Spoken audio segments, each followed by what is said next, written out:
उत्तराखंड के हमारे खास बुलेटिन में आपका बहुत बहुत स्वागत है। मैं हूं आपके साथ दीपिका ओझा।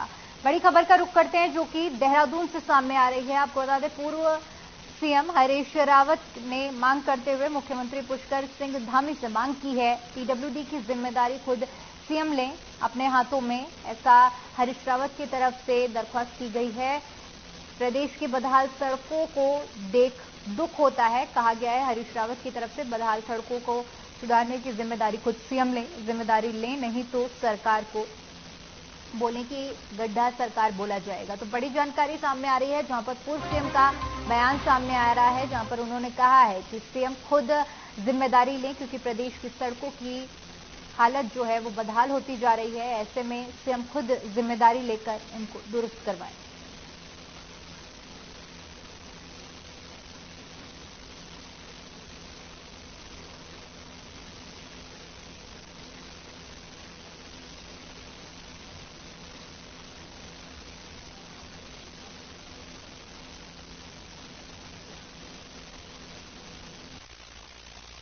हरिद्वार को बहुत ही जल्द रिंग रोड की सौगात मिलने वाली है। राष्ट्रीय राजमार्ग प्राधिकरण ने करोड़ों के बजट से रिंग रोड का निर्माण कार्य शुरू कर दिया है। बता दें कि पहले चरण में बादराबाद टोल प्लाजा से श्यामपुर के बीच निर्माण कार्य शुरू हुआ है और दूसरे चरण में चंडीघाट चौक से लेकर आरटीओ चौक तक का निर्माण कार्य शुरू किया जाएगा।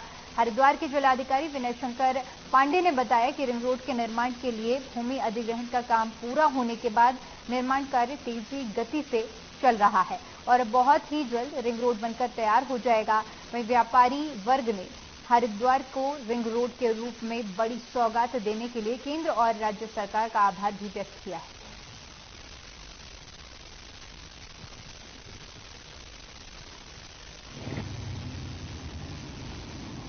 रोड कनेक्टिविटी जो होती है किसी भी देश की, जो एक रीढ़ की हड्डी की तरह गिरी जाती है, क्योंकि व्यापार किसी भी देश का उसी चीज पर निर्भर करता है रोड कनेक्टिविटी कितनी है। रोड कनेक्टिविटी की वजह से, जैसे हरिद्वार आज सिडकुल क्षेत्र की वजह से इतना है, तो हम लोग कभी सोचते थे कि कभी हरिद्वार के अंदर रोड कनेक्टिविटी मिलेगी, लेकिन आज रोड कनेक्टिविटी इतनी ज्यादा मिल चुकी है। हम लोग सोचते हैं कि इससे बढ़िया रोड कनेक्टिविटी हो नहीं सकती। रिंग रोड बनने के बाद में सोने पर सुहागा होने की संभावना है और हमें उम्मीद लग रही है कि इस तरीके से अगर ये कार्य इस तरीके चलते रहे तो आने वाले भविष्य हरिद्वार वालों के लिए बहुत बढ़िया होगा।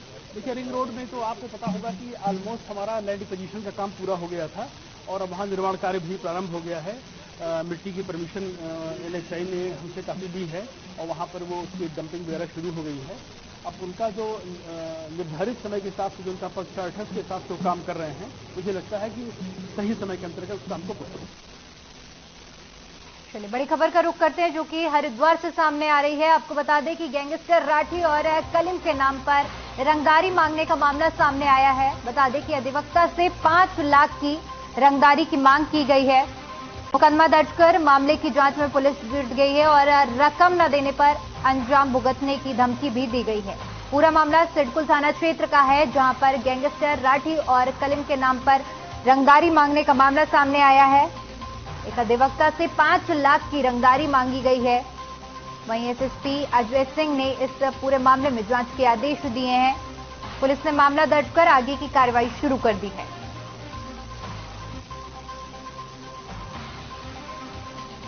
तो सुनील कलीम समेत 6 लोगों के खिलाफ मामला दर्ज कर लिया गया है। एसएसपी अजय सिंह ने जांच कर कार्रवाई के निर्देश दिए हैं। पुलिस और एसओजी की 3 टीम इस पूरे मामले की जांच कर रही हैं। तो इस पूरे मामले में मामला दर्ज कर पुलिस आगे की छानबीन में जुट गई है। चलिए, खबरों में आगे बढ़ते और बात करते हैं लक्सर की, जहां पर भोगपुर क्षेत्र में अवैध खनन की शिकायत पर जिला खनन अधिकारी प्रदीप कुमार और उप जिलाधिकारी की अगुवाई में बनाई गई संयुक्त टीम ने छापेमारी की कार्रवाई की। इस दौरान जांच में 5 स्टोन क्रेशरों में अवैध उप खनिज भंडारण पाया गया। टीम ने सभी क्रेशरों को सीज कर दिया। साथ ही साथ जुर्माने की कार्रवाई के लिए भी रिपोर्ट जिलाधिकारी को भेज दी गई है। बता दें कि जिले में खनन पर रोक है, इसके बावजूद खनन माफिया और अवैध खनन को लगातार अंजाम दिया जा रहा था, जिस पर कार्रवाई करते हुए 5 स्टोन क्रेशरों को सीज किया गया है।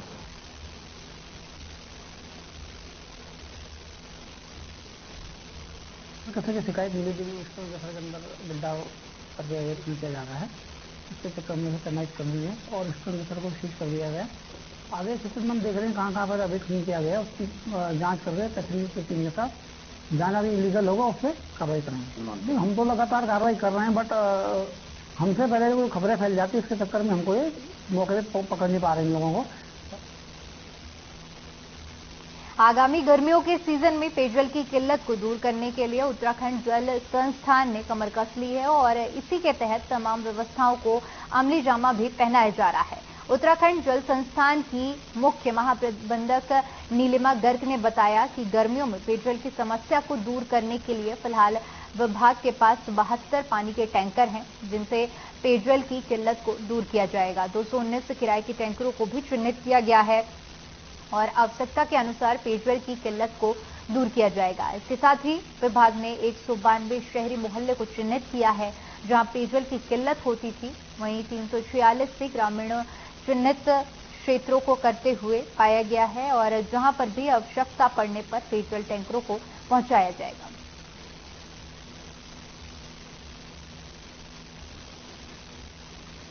देखिए, गर्मियों की पेयजल की दिक्कत को दूर करने के लिए विभाग के पास 72 विभागीय टैंकर हैं और 219 किराए के टैंकर चिन्हित कर लिए गए हैं, जो आवश्यकता अनुसार सभी क्षेत्रों में चलाए जाएंगे।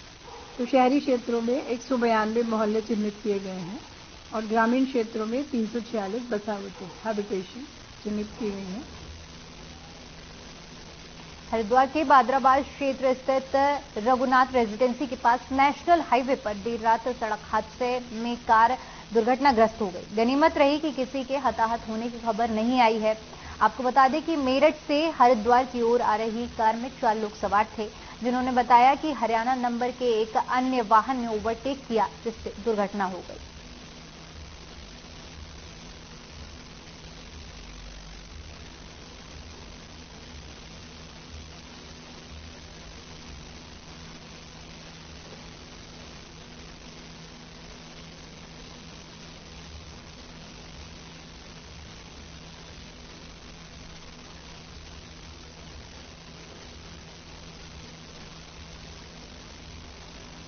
हैदराबाद में सड़क हादसा हो गया, जहां पर आपको बता दें कि एक हरियाणा नंबर की गाड़ी ने ओवरटेक किया।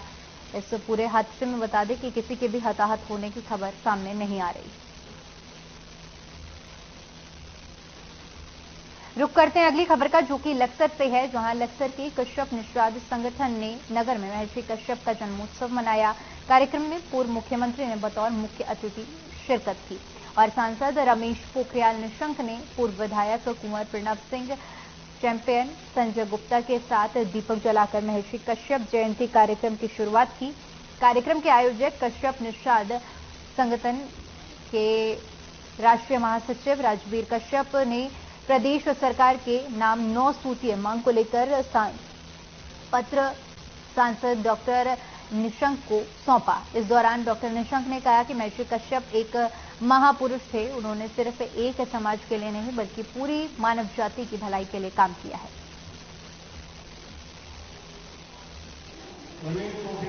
आज है उसकी रगों में देशभक्ति का खून बहता है, राष्ट्रीयता का खून बहता है और इसीलिए वो हमेशा हमेशा चट्टान की तरह राष्ट्रवादी सोच के साथ जुड़ा रहता है।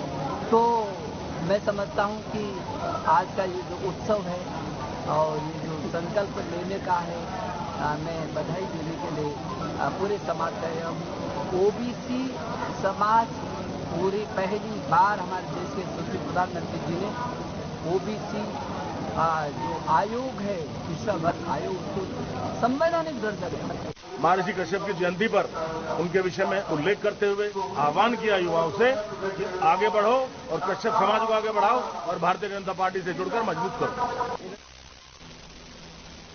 वहीं मंगलौर कस्बे में विश्व हिंदू परिषद और बजरंग दल के संदीप खटाना और श्रवण कुमार के नेतृत्व में भगवा शोभा यात्रा का आज आयोजन किया गया, जिसमें विश्व हिंदू परिषद और बजरंग दल के सैकड़ों कार्यकर्ताओं ने मोटरसाइकिल से शोभा यात्रा की। शोभा यात्रा का शुभारंभ मंगलौर स्थित महामंडलेश्वर मैत्री गिरी जी के आश्रम से किया गया। शोभा यात्रा मंगलौर कस्बे के मुख्य मार्गों से होती हुई ग्रामीण इलाकों में पहुंची, जहां पर लोगों में शोभा यात्रा पर फूल की वर्षा करके यात्रा का स्वागत किया।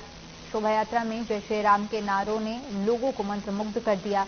शोभा यात्रा में शामिल सैकड़ों लोगों ने हाथों में भगवा ध्वज लेकर नारे लगाते हुए आगे बढ़ रहे थे। वहीं इस मौके पर प्रखंड अध्यक्ष श्रवण कुमार ने बताया कि भगवा शोभा यात्रा का यह स्वरूप बहुत विशाल था। हर जगह कार्यकर्ताओं पर फूलों की वर्षा की जा रही थी। साथ ही प्रखंड अध्यक्ष ने सभी कार्यकर्ताओं का आभार भी व्यक्त किया।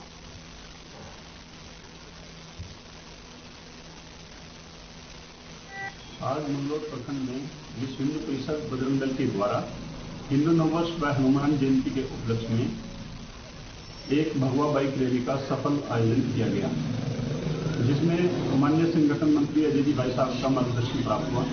साथ ही क्षेत्र के सभी कार्यकर्ताओं ने भाग लिया। यह मंगलौर की एक ऐतिहासिक रैली रही। हिंदुत्व में जन जागरण करना और अपने हिंदू नववर्ष के उपलक्ष्य में लोगों को और कार्यकर्ताओं को जागृत करना और उनको शुभकामनाएं प्रेषित करना। और अभी अपनी हनुमान जयंती है, उस निमित्त प्रभु श्री राम जी के चरणों में इस यात्रा को समर्पित करते हुए प्रभु श्री राम जी से प्रार्थना करते हैं कि सभी हिंदू भाई बहनों के परिवारों में सुख शांति बने रहे। मसूरी से देहरादून आ रही रोडवेज बस खाई में गिर गई। हादसे में 2 लोगों की मौत हो गई। एसडीआरएफ और स्थानीय लोगों की मदद से घायलों को अस्पताल पहुंचाया गया। कई घायलों को मसूरी अस्पताल, कुछ को मैक्स अस्पताल और कुछ को दोनों अस्पताल में भर्ती कराया गया। जिलाधिकारी सोनिका दोनों अस्पताल पहुंची। इस दौरान 2 लोगों की मौत की पुष्टि की गई है। उन्होंने बताया कि बस में 34 यात्री और ड्राइवर कंडक्टर सवार थे। साथ ही साथ उन्होंने मजिस्ट्रेट जांच के निर्देश भी दिए हैं। वहीं प्रदेश के कैबिनेट मंत्री गणेश जोशी भी घायलों का हालचाल जानने के लिए अस्पताल पहुंचे। इस दौरान उन्होंने कहा कि घटना की मजिस्ट्रियल जांच होने के बाद ही साफ हो पाएगा कि आखिर हादसा कैसे हुआ।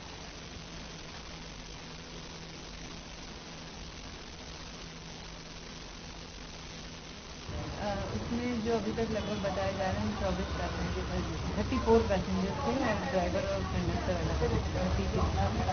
और उसमें से कुछ लोग मैक्स में रेफर हुए थे, कुछ जून अस्पताल में और कुछ लोग मसूरी हॉस्पिटल में गए थे। जून में अभी 2 पेशेंट्स आए हैं, वो स्टेबल बताए जा रहे हैं। और मसूरी में 2 केसेस ब्रॉड डेड बताए हैं, और उसके अलावा वहाँ पे अभी 5 पेशेंट हैं, जिनमें से 3 बिल्कुल ठीक है और अभी उन्हें वापस भेज दिया जाएगा। और 2 पेशेंट हैं जिनका CT स्कैन और बाकी अलग जाके लगभग 40 लोग इसमें सवार थे और गज्जी बैंड के पास मस्जिद ये तो सामने आएगा क्या कारण है कि बस 70 फीट गहरी खाई में गिर गई। 2 लोगों को ब्रॉड डेड मैक्स में लाया गया है। 2 लोग सीरियस हैं तो मैक्स में है। 3 लोगों को प्राथमिक उपचार करके उनको छुट्टी दे दी गई है। और अभी 14 बड़े लोग और 5 बच्चे उनको यहाँ पर लाया गया है। हमारे SDM, हमारे रोडवेज के अधिकारी यहाँ पर हैं। और जो इस प्रकार की घटना में तुरंत सहायता राशि दी जाती है, नॉर्मल घायल को 5,000 रुपये, थोड़ा सा अधिक 10,000 रुपये तुरंत कैश यहाँ पर दिए जा रहे हैं। मृतकों को जो 4-4 लाख रुपये दिया था वो दिया जाएगा। इस संकट की घड़ी में पूरी सरकार इनके साथ में खड़ी है। माननीय मुख्यमंत्री जी खुद बार-बार इसकी जानकारी ले रहे हैं। वहीं बीते रोज हुई बस दुर्घटना पर परिवहन मंत्री ने गहरा दुख व्यक्त किया है। अस्पताल में भर्ती घायल यात्रियों से परिवहन मंत्री ने उनका हालचाल जाना। मीडिया से मुखातिब होते हुए परिवहन मंत्री चंदन रामदास ने कहा कि इस तरह की घटना दोबारा न हो, इसके लिए रोडवेज के अधिकारियों को निर्देशित किया गया है। और साथ ही जो ड्राइवर की लापरवाही के चलते हादसा हुआ है, उस पर कड़ी कार्रवाई के निर्देश दिए गए हैं। साथ ही कहा कि 2 मृतकों को 4 लाख की धनराशि देने के निर्देश अधिकारियों को दे दिए गए हैं और साथ ही साथ घायलों को भी तय धनराशि दी जाएगी।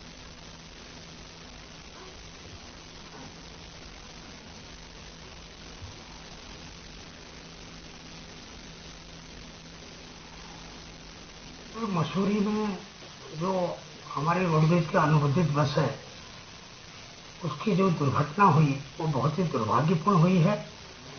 उसमें 2 लोगों की कैजुअल्टी हुई है और लगभग 29 लोग घायल हुए हैं।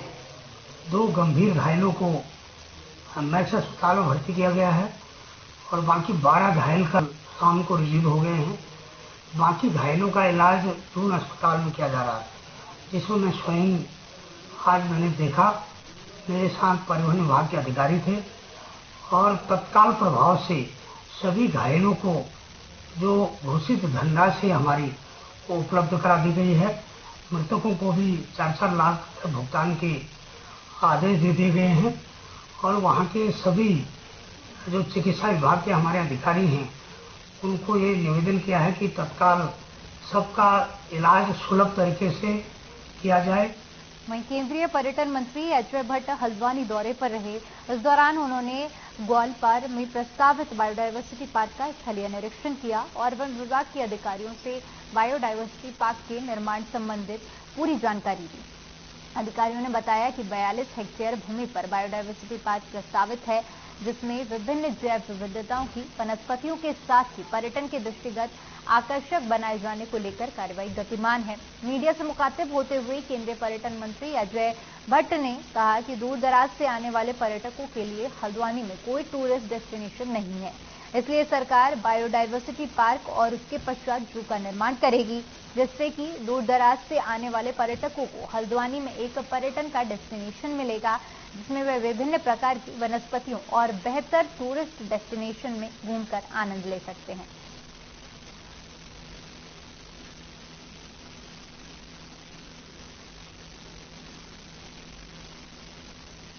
चालीस या 42 हेक्टेयर भूमि पर बायोडायवर्सिटी पार्क, जैव विविधता पार्क बनाने की योजना चल रही है। इसमें माननीय मुख्यमंत्री जी ने भी कहा है और हम सभी लोग लंबे समय से इसमें प्रयत्नशील हैं।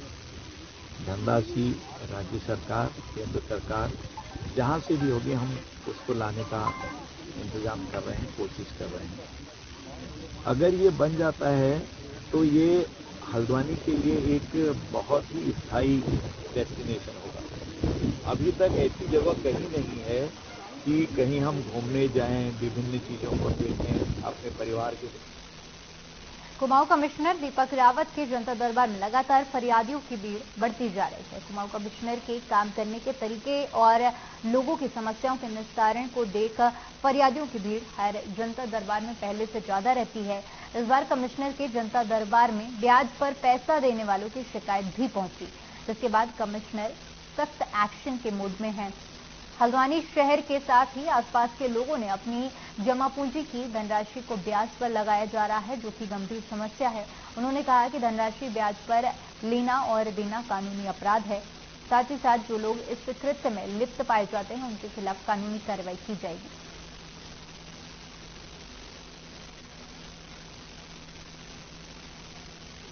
शिकायतकर्ताओं से मिला हूँ। कुछ मामले तो तहसील के थे। एक गहना का मामला था जहाँ पे कोई जमीन थी जो किसी एक व्यक्ति की थी, उस पर आज कोई और बैठा हुआ है। पूर्व में जो दाखा हुआ था वो बदल दिया गया है तमने के आधार पर, जिसमें मुझे लगता है कि जो होमवर्क होना था वो तहसील की ओर से नहीं हुआ। इसका स्पष्टीकरण भी मांगा गया, उनको अपील करने के लिए भी उनसे कहा गया है। इसी तरह रानीखेत से भी इस तरह से एक नोटिफिकेशन का मामला था। कुछ एक लैंड प्लॉट के मामले आए हैं। कुछ एक हल्द्वानी में जो अक्सर मामले रहते हैं, जो हम गलत तरीके से कहीं से पैसा उधार ले लेते हैं, इलीगल है, उसको देना भी इलीगल है, लेना भी इलीगल है, उसके लिए कुछ मामले मेरे पास आए हैं। तो इसमें जो लैंड वाले हैं तो हम लैंड प्लॉट कमेटी में रखते हैं, यहाँ पे लैंड प्लॉट का मामला बनता है। कुछ एक मामले ऐसे हैं जिसमें हम कोशिश करते हैं कि पार्टीज को बुला के इसमें कॉम्प्रोमाइज हो जाए या फिर सोल्यूशन निकल जाए कि दोनों पक्ष संतुष्ट हो जाए और बिना बात में आगे ना पाए। उत्तराखंड में अगले साल होने वाले 2024 के लोकसभा चुनाव के लिए कांग्रेस ने तैयारियां शुरू कर दी हैं। बता दें कि कांग्रेस बीजेपी नेताओं और सांसदों के गोद लिए गांव का निरीक्षण करेगी और पता लगाएगी कि कितना विकास किया जा रहा है।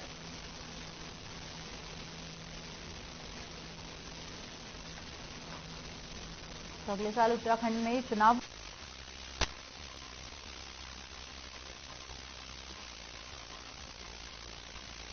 से गोद लिए गए हर गांव की हकीकत को धरातल पर जानने के लिए गांव का दौरा करने जा रही है।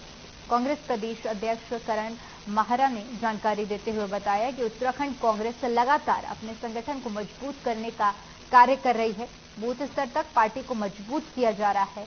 इस दौरान उन्होंने बताया कि कांग्रेस नेता जल्द ही बीजेपी सांसदों के गोद लिए गांव की हकीकत जानने के लिए गांव में जाएंगे। वहीं बीजेपी के वरिष्ठ नेता अनिल गोयल ने कहा कि प्रदेश में जो भी सांसद है वो अपने क्षेत्र में विकास के लिए पूरी तरह से कार्य कर रहे हैं। जो भी हमारे दृष्टि पत्र में चुनाव के टाइम पे जनता से वादे किए गए थे वह बखूबी निभाए जा रहे हैं। अगर प्रदेश के लिए कुछ अच्छा करना चाहती है कांग्रेस पार्टी तो अच्छा सोचना शुरू करे। कांग्रेस पर निशाना साधते हुए कहा कि जनता के प्रति जिस कांग्रेस में आपसी कला है वह कांग्रेस जनता के हित की क्या सोच रखेगी।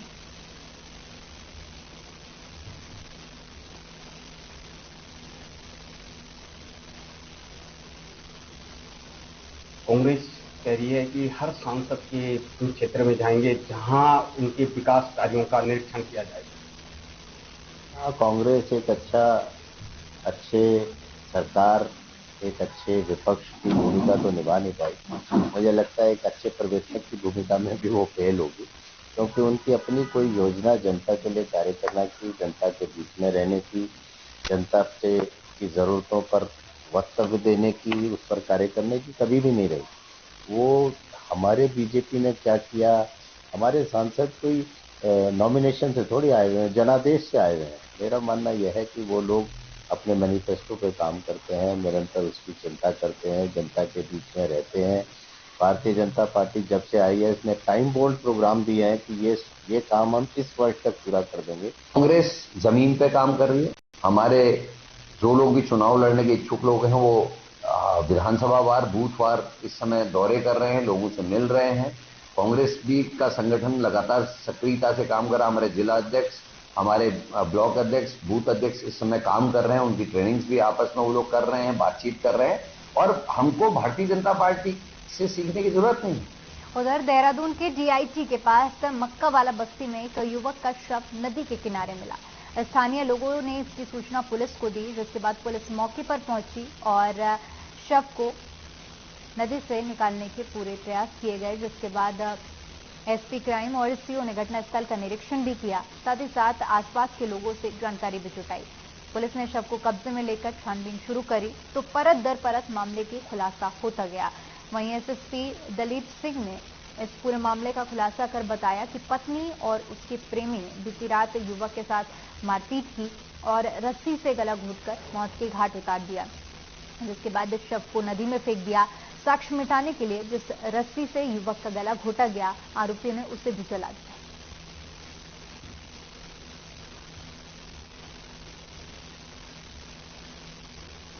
राजपुर थाना क्षेत्र के अंदर मक्कावाला में कल एक कंपनी से मर्डर हुआ है, जिसमें कि मृतक अमजद, इसकी धर्मपत्नी है जैतुनिशा। तो जैतुनिशा की धर्मपत्नी और उसका एक जो पुरुष मित्र है रघुवीर सिंह पिंटू, इन दोनों ने मिलकर के अमजद की हत्या करी है। और उसमें इन्होंने ये किया कि पहले उसकी मृतक की धर्मपत्नी ने मृतक को पहले शराब पिलाया, उसके बाद उसका जो मित्र पुरुष मित्र है रघुवीर सिंह वो आकर के फिर दोनों ने मिलकर के जो है दुपट्टा से उसका गला घोट।